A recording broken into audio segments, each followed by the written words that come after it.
Alright, now number 11. This problem's a little bit different, being that we have a negative exponent here, and the book works this different. Hopefully you find the method that I'm going to do a little bit easier. So we're going to start out with our I to the negative 169th power. Okay, so I'm going to use the same method I did before. Problem is, we have this negative exponent. So if you recall property of exponents, the way you change a exponent from negative to positive is you move it in the opposite location of the fraction. Right now we don't have a fraction, and this number is like in the top or above 1. So we're going to move this number down to the bottom. So what we're going to be looking at is, I already have an equal sign there, 1 over I to the positive now 169 power, 169 power. So this is what we're going to do. Now this is positive. So what I'm going to do is I'm going to take that power of I, 169, and I'm going to divide by 4. So 4 will go into 16 4 times. 4 times 4 is 16. We're going to subtract. We get 0. We're going to bring down the 9. 4 will go into 9 twice. 2 times 4 is 8. And then we're going to subtract, and we're left with 1. Okay, so this remainder is the key. This tells me the power of I that I'm left with is 1. So this is equal to 1 over I. Okay, we're almost there. In math, we don't like to have radicals on the bottom. Remember that I is equal to the square root of negative 1. That's where it came from. So if you recall that process of rationalizing the denominator, we want to get rid of the radical on the bottom. We want to get rid of this square root. So in order to do that, I would be multiplying top and bottom by I, or in this case, I'm going to multiply by square root of 1. It's going to be the same thing. I'm going to multiply it side by side so you can see.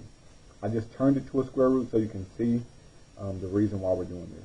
We're going to multiply by the square root of negative 1 on top and bottom. Now what we're actually doing with this one is the same thing. Is you're going to multiply by I on top and bottom.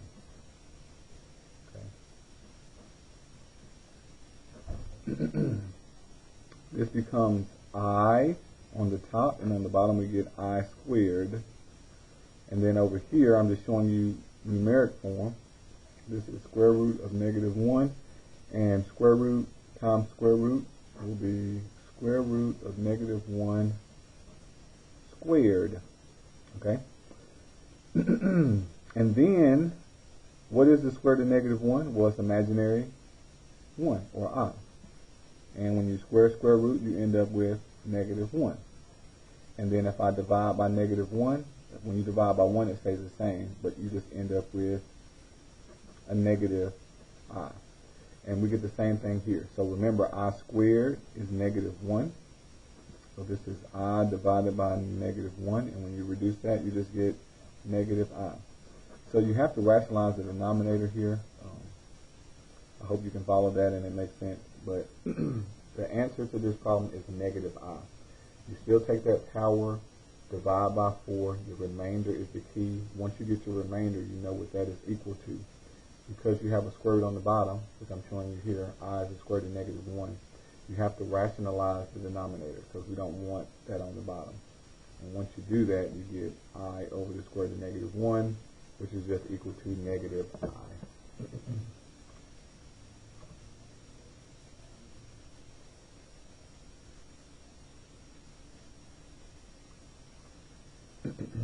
Okay, so now this is the standard form of complex numbers. This is just like combining like terms. So we have in parentheses 15 minus 7i, and then plus, and then open parentheses again, 3 minus 14i. Now, within parentheses, we cannot combine these. This I is acting just like a variable. We're going to be combining like terms. This addition tells me I'm going to be adding these two terms together. So the 15 and the 3 are both positive. I'm going to add those together. Add the numbers. And then the negative 7, I'm going to add it to the negative 14. So plus the negative 7i, and then I'm going to write minus 14. Okay, it's the same thing.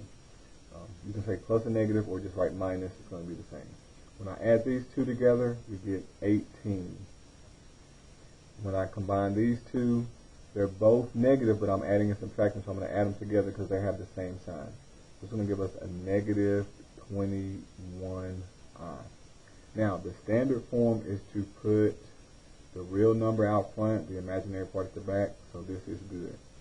It's called A plus BI form. If you ever see that, it looks like this: A plus BI, which A is the real number, B is the imaginary part of that number.